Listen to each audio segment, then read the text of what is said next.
There's something in the water that can be bad for your health, but you might not always see it without a microscope.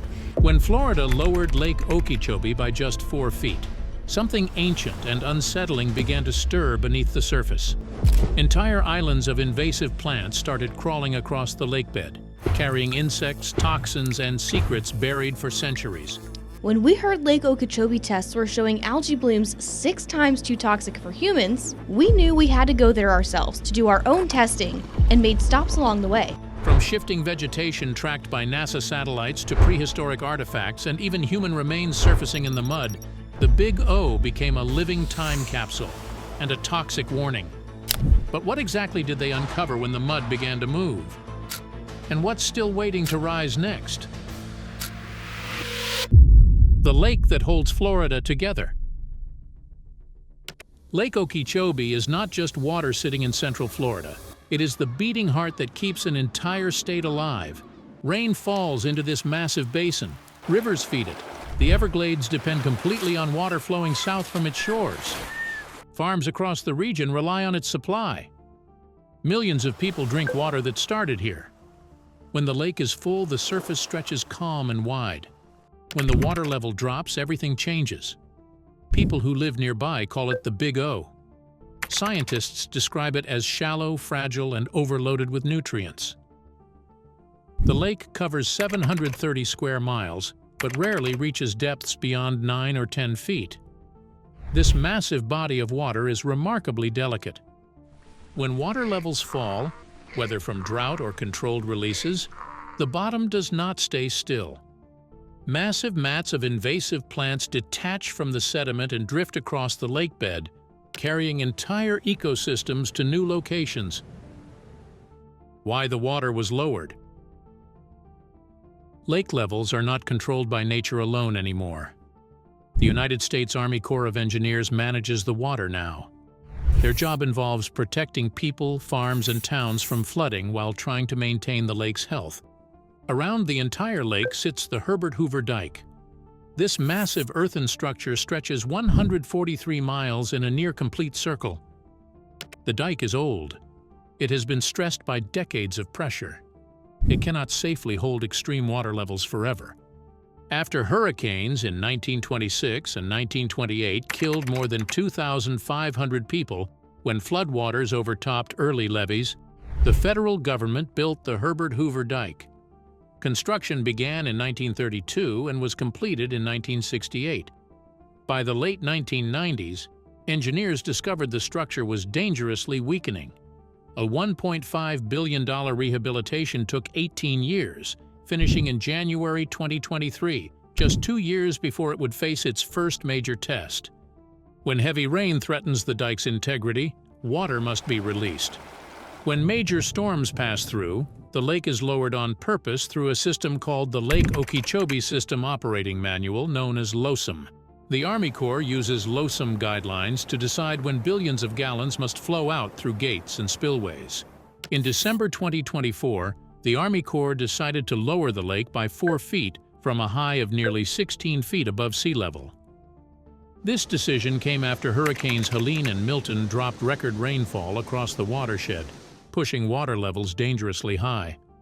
To protect underwater vegetation that provides critical habitat for fish, the Corps began releasing massive volumes to the St. Lucie River on the east coast and the Caloosahatchee River on the west coast.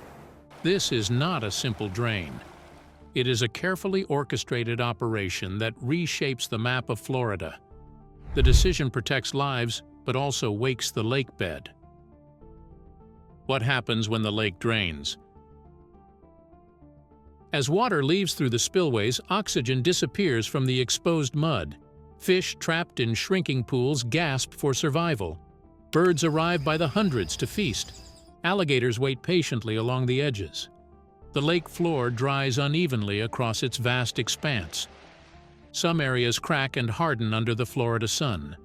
Other sections stay soft and black, thick with organic sediment that has accumulated for decades. This creates conditions for movement. The movement is not fast. Vegetation mats drift 30 to 100 feet per day depending on wind and water flow, but it is constant and impossible to stop once it begins. mud slides gradually toward lower areas. Plant roots loosen their grip on the bottom. Massive vegetation mats detach from the sediment. The entire bottom seems to shift and crawl. At first, it looks like shadows moving across the exposed lakebed. Then distinct lines appear where none existed before. Green shapes lift slowly from the floor. Brown mats begin drifting sideways with no wind to push them. This movement is not alive in the way animals are alive. Nothing is consciously choosing to relocate. But the system behaves like a living thing responding to stress. This is not a mystery creature from the deep. This is biology reacting to dramatic environmental change. One of the biggest movers is hydrilla. This submersed aquatic plant is not native to Florida. It arrived from Asia and spread rapidly through the state's waterways. Hydrilla grows fast, reaching the surface in dense tangles. It spreads wide, forming thick underwater forests. It blocks sunlight that native plants need to survive. Torpedo grass behaves the same way. The grass now covers more than 14,000 acres of Lake Okeechobee. In 1997, a wildfire burned 6,000 acres of torpedo grass in the Northwest Marsh. 6 weeks later, the grass had already regrown to 8 inches tall. It recovers faster than native plants after any disturbance. From satellite images above, it looks like islands moving without wind or current. These floating masses can travel miles between seasons. Scientists now track their movement using NASA satellites and imaging technology. Why this movement is dangerous? These drifting mats do not move alone through the lake. They carry entire ecosystems of unwanted passengers. Insects cling to stems. Snails attach to leaves. Bacteria thrive in the damp vegetation. Seeds from invasive species hitch rides to new territory. Invasive apple snails are particularly problematic. Their bright pink egg masses cling to plant stems above the waterline. As vegetation mats drift to new areas, these snails colonize parts of the lake they could never reach by crawling. Red imported fire ants also use drifting plants as life rafts when areas flood. They form massive colonies on floating vegetation. When the water eventually returns, these plants settle in completely new locations. They smother whatever grew there before. Native grasses get crushed beneath the thick invasive mats before they can establish. One native plant suffers most from this invasion. Scientists call it Vallisneria americana. Most people know it as tapegrass or eelgrass. This submersed plant is critical to Lake Okeechobee's health. Tapegrass feeds fish. The fish feed birds. The birds feed the entire system above water. When tapegrass dies, the chain breaks. Bass cannot find spawning habitat. Bluegill lose their food source. The entire fishery suffers. Lake Okeechobee's recreational fishing industry generates approximately $298 million annually, according to Florida Fish and Wildlife Conservation Commission data. World-class bass fishing attracts anglers from across the country.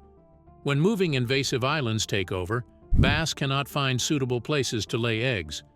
The native underwater meadows they need get destroyed. In 2023, several major fishing tournaments had to be canceled.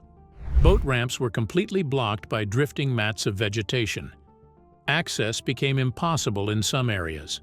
The South Florida Water Management District discovered they had 20% more invasive plants than originally estimated when water dropped in 2021. They deployed airplanes to spray herbicides across the exposed lakebed. If left unchecked, torpedo grass would dominate every inch of available shoreline. Florida spends approximately $2 million annually managing torpedo grass in flood control structures alone.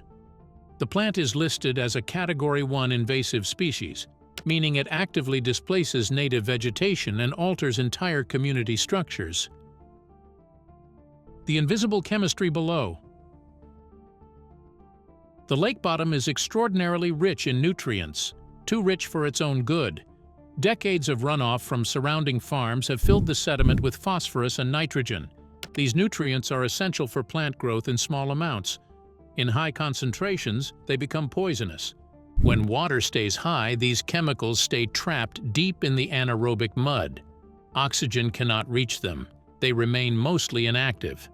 When the lake drops, everything changes. Sunlight hits the wet sediment directly. The mud surface dries and cracks. Bacteria activate and begin breaking down organic matter. Gases bubble up from below. Algae begins growing before water even returns. The exposed mud becomes a perfect breeding ground. Cyanobacteria spores that survived in the sediment suddenly have ideal conditions. This is proven science, documented by the Florida Department of Environmental Protection and university researchers. When water levels rise again after a drawdown, algae blooms explode across the surface. Some blooms cover more than half the lake's entire 730 square miles. At peak bloom periods, the lake surface transforms into thick neon green slime. The color comes from cyanobacteria, commonly called blue-green algae. These ancient microscopic organisms are among the oldest life forms on Earth. They rely on photosynthesis like plants but behave more like bacteria. The smell spreads for miles around the lake. People describe it as rotting garbage mixed with dead fish. Dogs that drink the water fall seriously ill. Fish suffocate by the thousands as the algae consume available oxygen. The cyanobacteria produce toxins called microcystins and cylindrospermopsin. These chemicals harm liver tissue and can damage the nervous system. They threaten human health and kill domestic animals. In March 2024, the St. Lucie Canal measured microcystin levels of 17 parts per billion, more than double the EPA's 8 parts per billion recreational water threshold. The St. Lucie River at Four Rivers tested at 11 parts per billion, still well above safe levels. This toxic water does not stay in one place. When the Army Corps releases lake water to protect the dike, billions of gallons flow east and west. The St. Lucie River carries it toward the Atlantic Ocean. The Caloosahatchee River sends it toward the Gulf of Mexico. Marine life in the coastal estuaries suffers devastating consequences. Manatees lose their food source when toxic freshwater kills seagrass meadows. During a severe 2021 to 2022 event in the Indian River Lagoon, over 1,100 manatees died, the highest annual death toll ever recorded. While not all deaths were directly from Lake Okeechobee releases, the toxic discharges contributed to the seagrass loss. Oyster populations collapse. Commercial fishing operations shut down for months. Environmental groups on both coasts report significant damage. The Indian River Lagoon, already impaired by decades of pollution, receives additional toxic loads during high-volume releases. Stewart and Fort Myers communities face serious economic losses in recreation, tourism, and real estate. What the moving mud reveals. As plants shift and sediment dries, the ancient past appears. The drifting vegetation mats act like slow plows, scraping across the lakebed and displacing sediment layers that sealed these artifacts for centuries. Human bone fragments emerge from the cracked mud. Shell tools surface after centuries underground. Ceramic pieces break through the hardened crust. Archaeologists confirm these artifacts belong to people who lived here thousands of years ago. The Belglade culture and later the Calusa people built entire civilizations around this lake when it was mostly dry land. Fort Center, located near Fish-Eating Creek northwest of Lake Okeechobee, was occupied for more than 2,000 years, from 450 years before the Common Era until about 1700.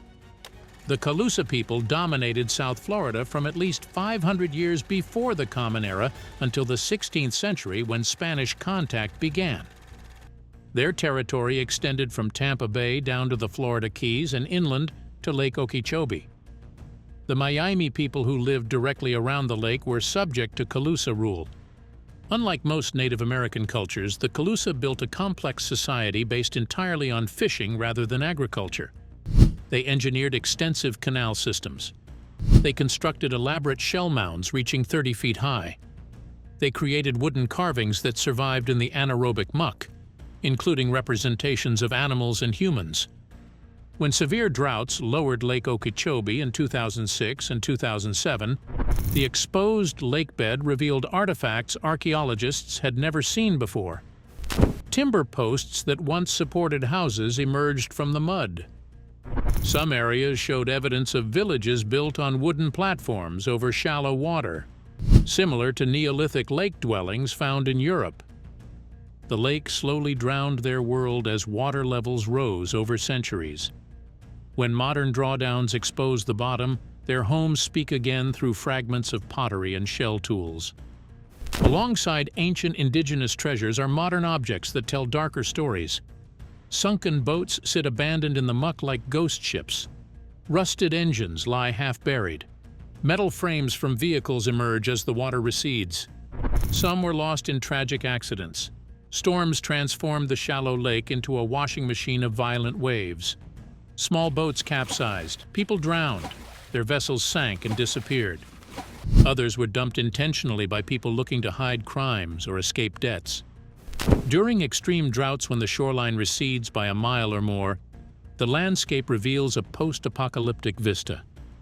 People walking the newly exposed flats stumble upon rusted frames of 1950s pickup trucks sitting upright where 10 feet of water used to cover them. Surrounding the lake lies a sprawling empire of sugarcane farms and citrus groves. For over a century, agricultural operations have surrounded these shores. Old equipment, heavy metals, and industrial chemicals have accumulated on the lake bottom. Debris fields emerge like ghosts when water vanishes.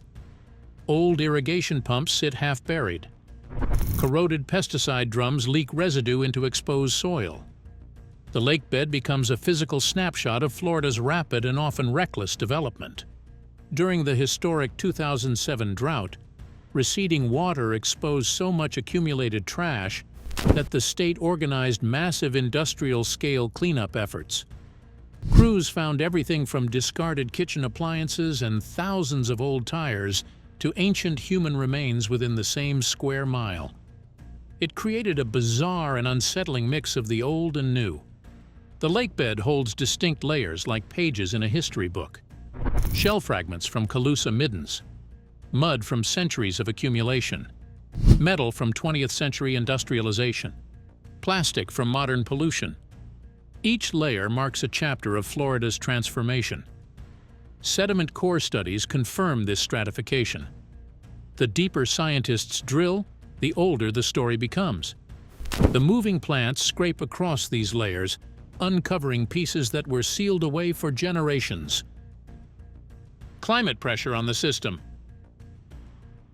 Weather patterns are becoming more extreme. Between 2000 and 2023, Lake Okeechobee experienced water level swings exceeding 5 feet in a single year 6 times, compared to just twice in the previous 50 years combined. Long droughts now give way suddenly to intense rainfall events. We see more frequent transitions from record floods that threaten to breach the levee to record droughts that expose the lake's darkest secrets. The system that once maintained relative stability has been pushed past its breaking point. Scientists now track moving vegetation mats from space using high-tech satellites. NASA monitors the lake weekly through multiple imaging systems. The data confirms that plant islands travel miles between wet and dry seasons. This is measured reality, not speculation. The Herbert Hoover Dike rehabilitation was completed specifically because climate-driven weather extremes threatened structural failure. Some people who live near the lake believe the water itself is reacting to decades of abuse. They see the movement as a kind of response. Science explains it differently but reaches similar conclusions. This is environmental feedback. When ecosystems get pushed beyond their capacity to absorb stress, they respond in visible ways. The movement we see is not intentional. Plants do not choose to migrate. Sediment does not consciously shift. But the behavior is meaningful nonetheless. It shows a system profoundly out of balance. The crawling vegetation, the toxic blooms, the massive fish die-offs, the shifting islands of muck are all symptoms of an ecosystem in crisis. The lake is telling us something has gone terribly wrong. Many areas of the lake have never fully dried in modern times. Deeper sections remain underwater even during severe droughts. What waits there remains unknown until the next extreme drawdown. Calusa dugout canoes may still rest below the current water level.